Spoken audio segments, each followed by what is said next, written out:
Now, another interesting set of evidence on metaphysical views is their relationship to cognitive biases.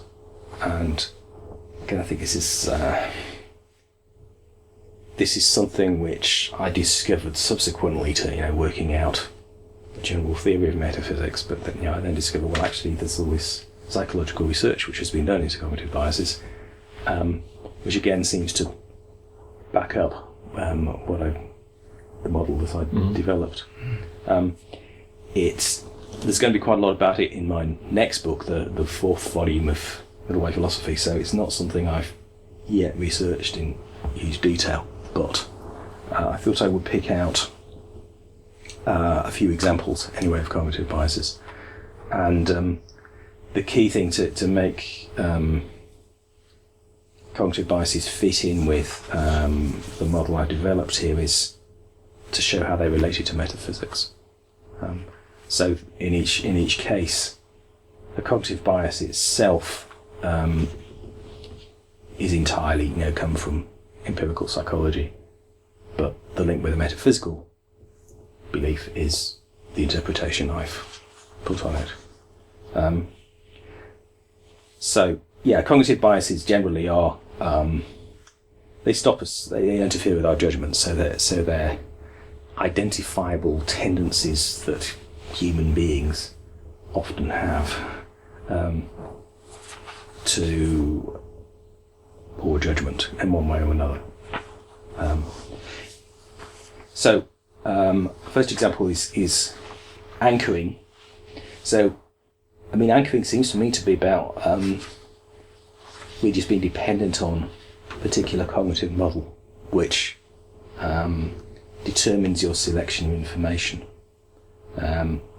So the more dependent on your anchor you are, or let's say the respects in which you are dependent on your anchor, and becomes metaphysical in effect.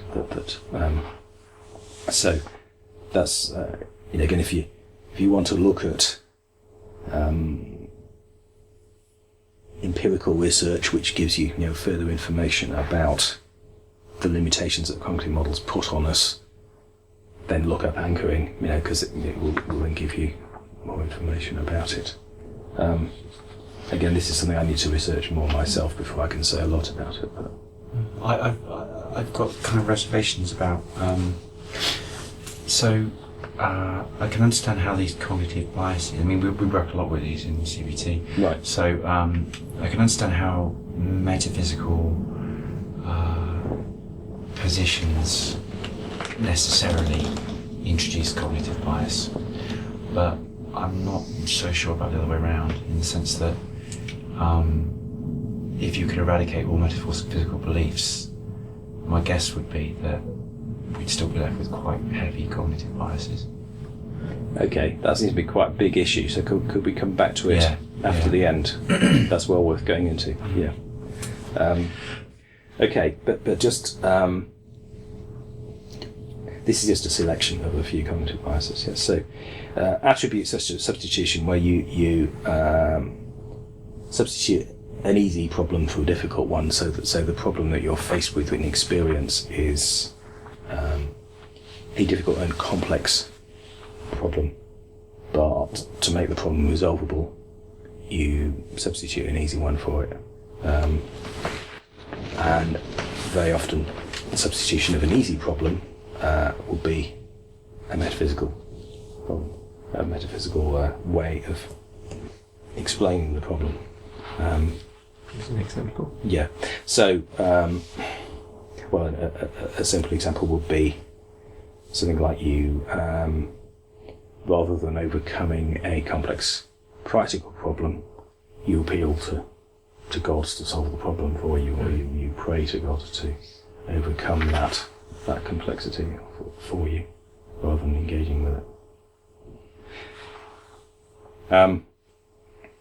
Another example is a clustering illusion. So, where there's what appears to be a random pattern, or there's no particular reason for us to think that a pattern has particular significance.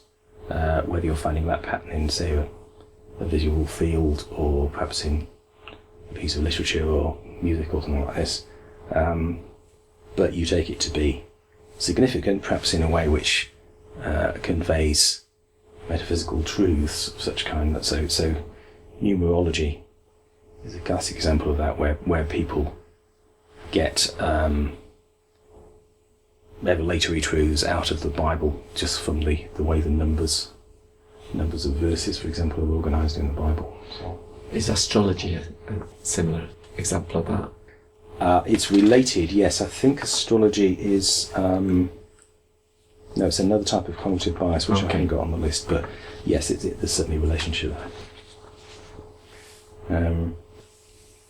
Confirmation bias is perhaps the most well-known and common one. So just the fact that we seek out information which will support the position we already hold. So on the whole, I mean, I work with quite a few theologians, and I've studied theology myself.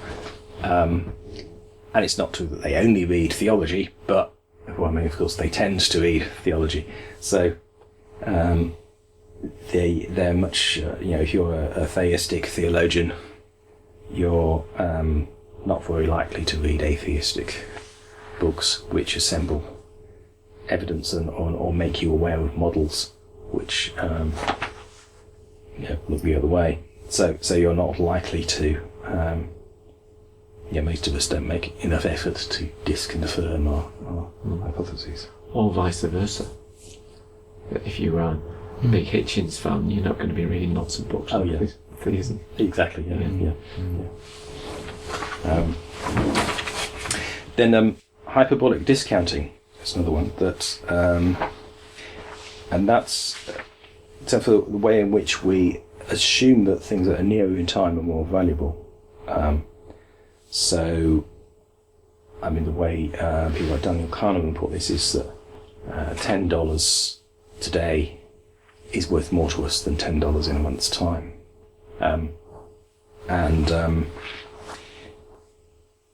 You can see that in a more complex way in things like thinking about global warming or how to deal with nuclear waste or something like this, that it's more important to us perhaps to have the pleasures available to us or avoid the pains that might impact on us today than in 50 years, or in the case of global warming, or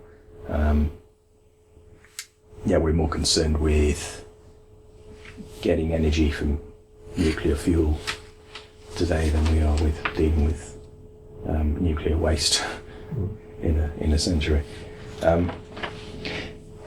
So this is actually part of utilitarianism, and I think this is part of what makes at least some versions of utilitarianism quite metaphysical. And the calculation involves this assumption that we should give more weight to what is closer in time, and that we, certainly that we shouldn't give equal weight even to things which are quite relatively easily predictable. So something like nuclear waste, when you've got a pretty good idea of its half-life and therefore how long it will continue to produce radioactivity. But it's still less important to us what will happen in the far further future. And I think that fits in closely with the self-view, and so the tendency of the ego to identify with me now and what I am to identify with now, as opposed to even in 2 minutes' time, let alone further future. So I'm struggling to make the link between metaphysical belief and problems with hyperbolic discounting, for example. So why does that necessarily imply a metaphysical? Because the belief here is that it's a belief about value in effect, so that the value of things today, or value of things now to us, or pleasures now, or limitations of pain now, has a value which is not judged in proportion to its value in the future. So I can see how that's a kind of slightly irrational assumption to make, or maybe the way that we are evaluating things is kind of not as helpful as it might be. But again, I'm kind of trying to work out why that's necessarily metaphysical. Because, for example, I could, you could argue quite cogently for a, eat, drink and be merry, for tomorrow we die kind of approach to life without holding any metaphysical belief necessarily. Well, I think that would be based on a metaphysical belief. Right, in terms of there's no life after death, or no life after that, but even that tomorrow doesn't matter. So it's a comparison of the value of today with the value of tomorrow, and so you're giving an absolute value to today which is not applied to tomorrow. Right. Which isn't based on experience. Is it absolute or is it incremental? I mean, it's like, you might value today more than you value tomorrow, but to say that you don't care about tomorrow at all. But maybe I'm just thinking about the way that we tend to, we tend to in practice think about, taking care of tomorrow. Yeah, we tend to underestimate the consequences of our actions today on the future, but we rarely discount them altogether. It's not an either or absolute kind of... Yes, I agree, but I think, well, what would be justified there is if we did that on the basis of the limitations of evidence. Obviously it's difficult to predict the future. Yeah. So if we say, well, we shouldn't give that quite so much weight because we're not so sure about it, that would be incremental. But if we've got just as much evidence for now as we have for the future, or the relatively near future, but we still think today's more important, I think that's just... it's an egoistic projection. It's just, we think that our egoistic projection is saying, well, actually, today's important to me because I identify with today, and I don't happen to identify with tomorrow, so therefore tomorrow doesn't matter. And that's not to do with the evidence about tomorrow, particularly. So it's like, today's more important than tomorrow because today's more important than tomorrow. Yes, exactly. But yes, there are issues with interpretation now, and perhaps I could make that a bit clearer. But as I say, this is still a bit sketchy because I've got to work this out more fully for volume 4. And then the illusion of control is another example. So this I think is based on, particularly on the free will view. So the idea that the belief that we're completely irresponsible for our actions. One example of that is lottery numbers. So the belief that people have that when they choose a lottery number, therefore this makes it more likely that they'll win, which is used by Camelot to great effect to sell lottery tickets. Or the belief in drivers that when they're in control, there's less likely to be an accident because they're in control. Whereas if someone else is driving, then there might be an accident. So you go, and so and obviously this is also related to our views of self and other and so on. But the way in which we're likely to judge our own case in ways that are different from the other person's. It's interesting that people who don't know how to drive are often much more relaxed passengers. They find that ability to detect, as soon as they have a sense that they could kind of take control of the car, they find it a lot more. Okay, and then the introspection illusion, which fits in with what Barry mentioned about Descartes. So the idea that if you have a clear or a strong experience of some kind internally, then that must be true, or that's the basis of some sort of absolute belief. Surely the experience itself must be true. It's just how we interpret it that's... Sorry, that's a bit clumsily phrased. Yes. So it's the claim we make on the basis of it that must be true. Yeah, you're right.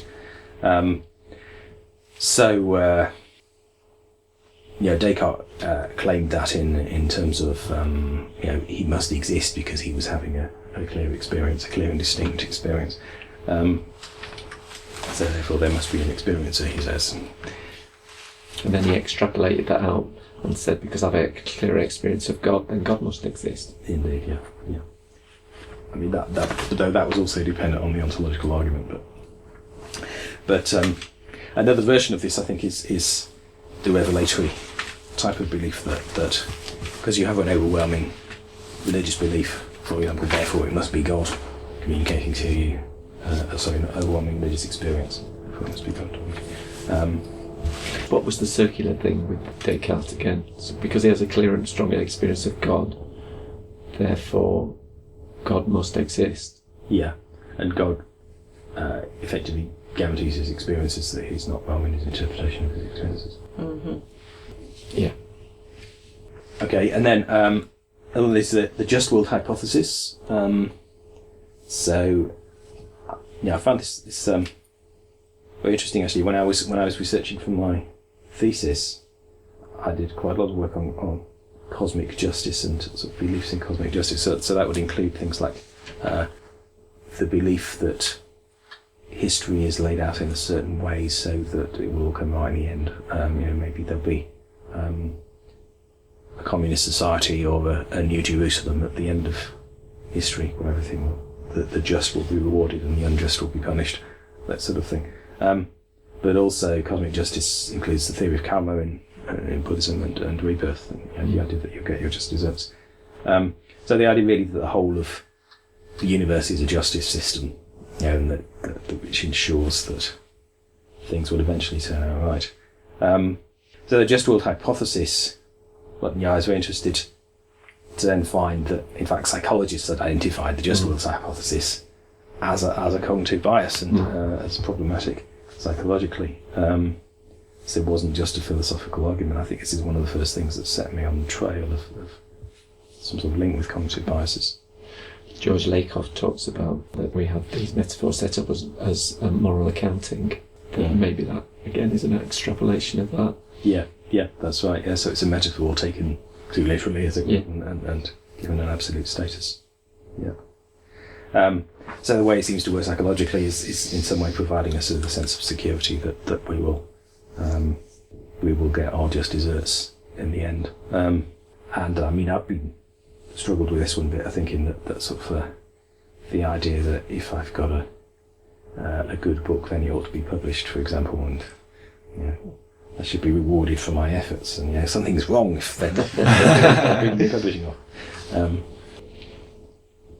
Okay, and then just where did you get? I mean, I'm just interested because I've not come across in sort of CBT. I've not come across the just world hypothesis being flagged up as something possibly worth exploring with clients. Right. I'm just wondering where if you remember where you got that from the psychological literature in terms of. I can give you a reference. There's a book about it by Melvin somebody. I can get you full details. Sounds really interesting. Yeah. And then the final one here is stereotyping, which is widely known about, but where we have a particular belief about a group, which we apply absolutely to the people in that group. They must all be like that, rather than accepting the variations within our experience. That different Jehovah's Witnesses may be different from each other, or whatever it is. Okay. So I'll leave it there. Could we come back to Julian's point, which we discussed a bit in the break anyway? So could you just go over the main issue there, Julian? About cognitive biases. Yeah. So I understand that you probably need some form of cognitive bias in order to maintain a metaphysical belief. But I'm not sure that the reverse argument holds, in the sense that if you were to eliminate metaphysical beliefs, would you eliminate cognitive biases? And I I'm not sure that you would. And the reason that I think you probably wouldn't is that these biases are potentially quite built into the way that we construct meaning and belief in the first place. Almost that actually some degree of cognitive bias is probably inevitable because of the way that we actually form meaning and belief. So meanings, for something like we were saying yesterday, for something to be meaningful, we have to kind of notice it in the first place. And so our perceptual apparatus is constructed in such a way that it will notice some things and not others. And we're kind of just bound by that. In order to make a meaningful world, we have to distinguish between one thing and another. We have to therefore prefer one thing rather than another. And therefore, something like the anchoring bias, for example, is always going to be with us to some extent. So I mean, I agree with that. That we're never going to completely get rid of cognitive biases, just as we're not going to ever manage to operate without cognitive models, and we're always going to have egos. So it all, for the same reasons that we don't, for cognitive biases to be dependent on metaphysical beliefs doesn't require it to be possible to completely overcome cognitive biases. It's just that it's going to be possible to make progress with them by integrating our beliefs. Yeah. One thing that's interesting on this as well, the Daniel Kahneman book, Thinking Fast and Slow, it's just so rich. And then he poses himself the question, what can you do about it? And he said, well, very little. And which was a shame. And it was very surprising as well that he didn't seem to acknowledge awareness cultivating practices such as meditation and things like this. And or even CBT. I mean, CBT is founded on the assumption that you can do something about it. Yeah. It's just like, we've seen a massive flaw in all this evidence. The guy's won the Nobel Prize for it, basically. I don't know. I mean, another what you're saying about awareness of cognitive biases as well. I mean, it's like, I think a lot of the time, your vegetable biryani or whatever, I mean, if it's not causing a problem, then you roll with it. But I have just, again, knowing that, being aware of that cognitive bias, I think, which I only came across a few months ago, when I go out, I'm aware of that now, so I'm a bit more incrementally more adventurous in what I eat. Yeah. It's a challenge. Yeah. I think it's helpful to remember where we think these cognitive biases come from in terms of, evolutionarily speaking, it's much better to be safe than sorry, and it causes all types of problems for us in other situations. But this notion that when it comes to threat evaluation, a false positive is far less costly than a false negative. So, lion in the bushes kind of thing. If you mistake the presence of the lion when he's not there, it's not anywhere near as drastic as thinking he's not when he is. So Yes, I experienced that actually walking through Lapland a few years ago, where there are bears around, and there was one occasion where I walked into a clearing where I was suddenly electrified. That's definitely a bear over there. And I moved very gingerly. And then I think the light changed or something. Maybe the wind stirred a branch or something and the sun came down so I could see a bit more clearly. And it was a branch covered in moss in exactly almost the right proportions. But do you also notice that, when you're walking at dusk, especially when you're walking through trees, or that you can start imagining stuff and really start seeing things that the tricks that your mind plays on you. But it's all, I suppose it's all there for a reason. Not saying that in a teleological sense, but Evolutionary reason. yeah. The thing about today and tomorrow and planning for the future and that kind of thing, I'm just playing devil's advocate here, but because obviously I think it's a good idea to plan for the future, but